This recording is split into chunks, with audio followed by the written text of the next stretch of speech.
Loushing Chaphu gi ngasi taramari suba content oina semjariba video asi Jackie Chan gi punsi wari ni wari asi atai thoitokpa maram gi semjaba nachade ai gi nungsiraba subscriber singna su recommend tawrkiba leite adubu mahak ki punsi wari asi aina thengnaruba matamda aduki matik aikoina Jackie Chan gi maramda khallubaga mahakna tawramliba mayam siga khenaba leirambana mayamda aina khanganingduna semjaba content ni Jackie Chan gi mahut sinduna punsi wari asi mayamda khudol tamjage mayam pukning changna loiba faw mityeng tabiyu punsi wari asida aina haibada chithauba natraga soikhilan keba yaurgasu mayamna comment ta haibirau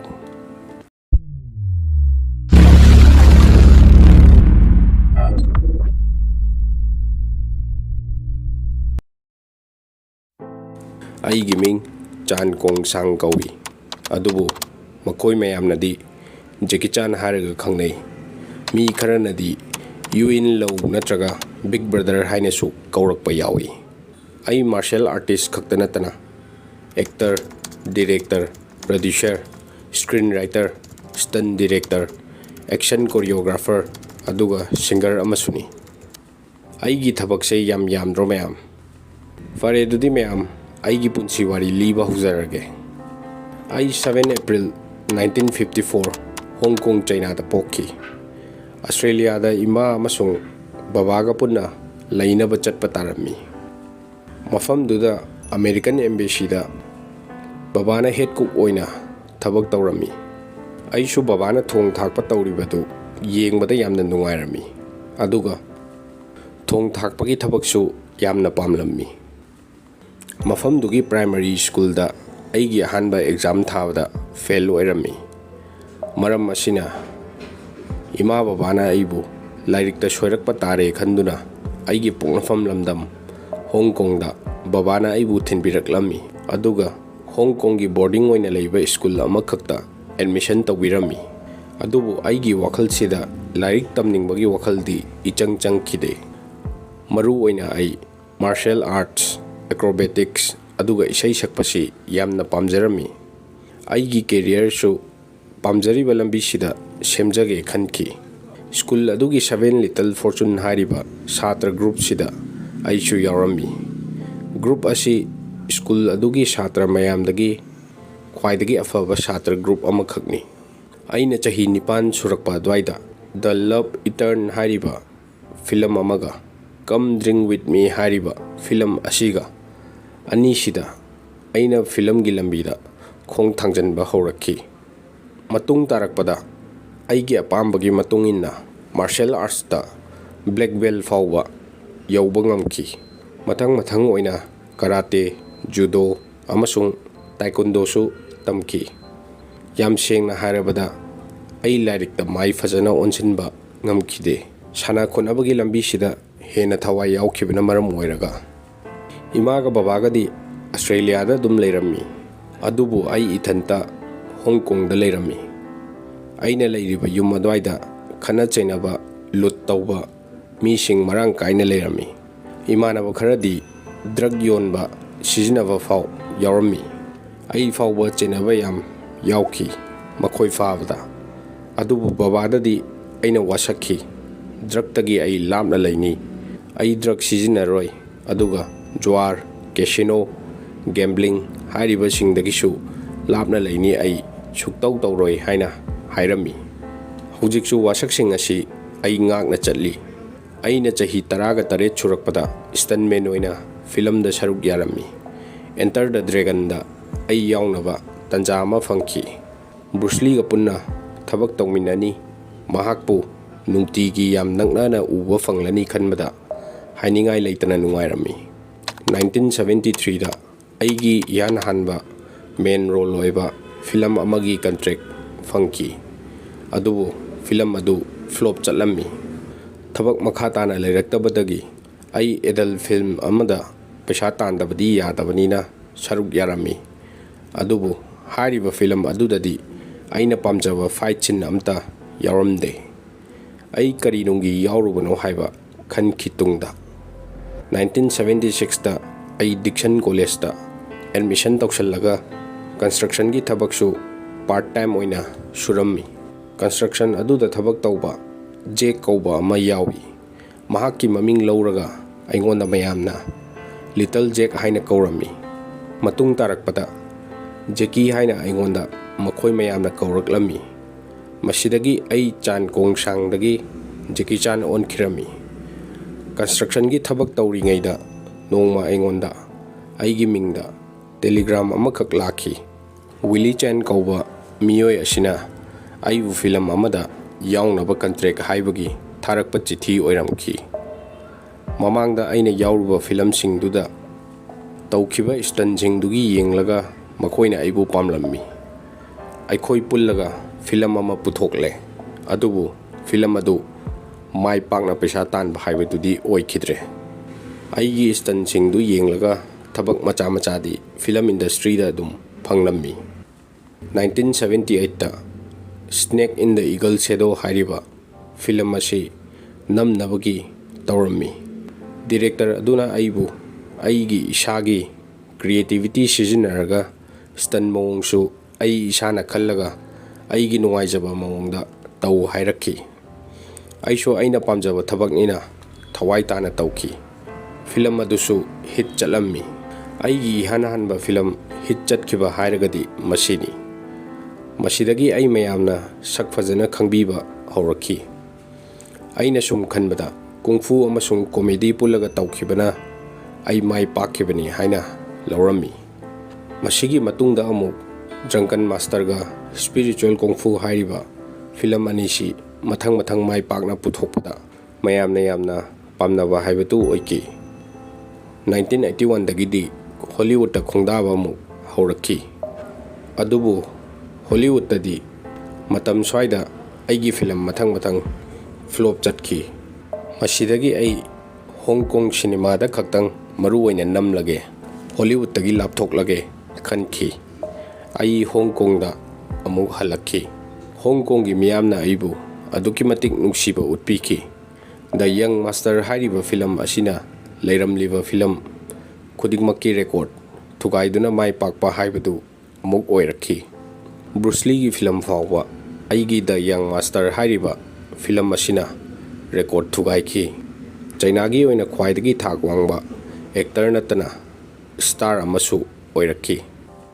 mayamna di aigi film singda aina chong phanba tawbadu yamna laina tawi haina khalamgani adubu film gi screen da uthoktaba film nambada aina khonaba awaba singdudi mayamna khangnamdaba yai ayuk pung 3 da hawgalaga martial arts practice tawi aduga pung 3 adwaida film namphamda amuk chatli matamduda aigi wakhalsi film adu flop chatpa natraga hit chatpa natte aibu yengiba audience singbu kamaina entertain tawgani aina ngamba best level da ai honagani haibasi khakni aina khalliba film gi stan dawda ai khangjai hariba sensida yauriba stan asi aigi sharu fawba tekpa yai sathina sokpa yai haina adubu mayamgi nungaibadugi khallaga aibu sawatpibana henbana sokpagi wakaldadi thoina nungsa thirudi hojik phawba aigi pelvis bone dislocate ori koktagi khong phawda yauriba inch amamam kanarga soktaba tektaba saru yaude armor of god ki shooting matamda yamna wangbam famdagi tarakkibadagi kokki saru asi fracture leibana maram oiraga hojik phawbada saru machet amadi horaga leiribani matamdu ai shirubadagi hingakpaga chamane stan mayam asina maram oiraga aigi mingda most stan by a living actor haina Guinness record fawda aigi mafam ama mayamna thambiribani Hollywood film site tagi film gi offer amuk laklammi rush hour da Chris Tucker ga punna thabak tawinanaba offer laklammi film adu hainingai leitana mayamna pamnakhi 2002 gi matungda The Tuxedo ga The Medallion ga gi film anisi flop amuk chatki actor amagi punsida film khudingmak mai pak ta yade haiba leitabana ai thoina khanjilude amuk hit chatpa amuk flop chatpa sidi hauna sani khanki ai mai thire na khanbagi mohut ai isagi production house ama putoklami matung tarakpada new police story the myth Robby Hood haibana chingba film sing asi putoktuna ai mai amu paklakhi the spy next door aduga karate kid hariba film ani si putokpa matamda su ai aduki matik wakhal nungairami Indian film actor Sonu Sood kasu pullaga kung fu yoga haiba film asisu putoklami hariba film asisu adum mai pakna mayamna pamna na yengarami animation movie kung fu panda hariba film duda master monkey gi voice dubbing su aina tawrami hariba voice dubbing tawbasida asuki matik aingonda nungaiba mahau ama oina thoklami prithvi gi anam mafamdagi aingonda award mayam pibirakhi India gi IFA award aduga Oscar award chu mayam na aingonda pibirakhi adubu aigi fan singna ai uraga momon nokpadu aigi di khwaidagi chawba award ni angang oringidagi isai sakpa pamlakpana hojik fawda aigi album kun henbadi release tawkre ai Cantonese Mandarin English American Sign Language German Korean Japanese Spanish aduga Thai gi lon singsu ngangba ngami mayam ngakpra thajadaba thabak yam tawrambra ise lon tamsinbana amana ama pau khongnabada mating panglibani mayamsu anauba lon tamlaga madugi nungaiba mahau adu lobiu mayam hojik amuk aigi personal life ki matangda mayamda wari khara share tawjarange 1982 da Joan Lin ga aiga luhonglami mahak Taiwanese actress amani chahi aduda Jessie Chan hariba ichanupa asi fangjarami mahaksu actor amasung singer oina thabak tawri mayamda ai ngasidi hairage ai China gi anti drug goodwill gi ambassador amasuni mayambu nisha sizinadana nishadagi lapna leinaba aina campaign kya tawduna lakli adubu ai sathina ningba kaiba haiba misak adu oiki aina miyambu nisha sizinadana campaign tawri aduga aigi ichana drug sizinari ngaida police na fakhirami icanupana su drug sizinaba chahi nipan sure haina machinna haijaraklammi ai isase